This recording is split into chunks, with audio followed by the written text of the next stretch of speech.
Hello everyone and welcome to my YouTube channel. Today we are going to discuss about how to turn off stolen device protection to reset Face ID. For example, if you try to reset Face ID and you see this kind of error as turn off stolen device protection to reset Face ID, Face ID cannot be reset while stolen device protection is on.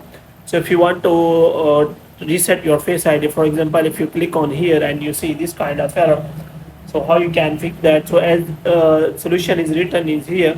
So what you have to do, you have to simply turn off the stolen device protection. So first of all, I will tell you what is stolen device protection. Basically, it is a security layer of your iPhone that prevents you to change your passcode and for a specific security reason, which means if someone you do not know or try to change your passcode, then and if that person knows your passcode, then you have to wait for 1 hour, so that a security delay is required to change the passcode and all other things.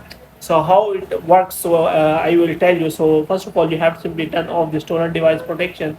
So it will ask for your Face ID. Moreover, also it requires a security delay to change the stolen device protection settings.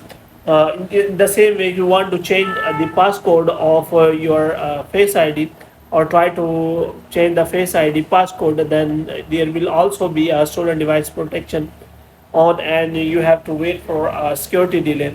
So if you try to turn off your passcode, or if you want to change the passcode, then there is also security delay because you have turned on the stolen device protection.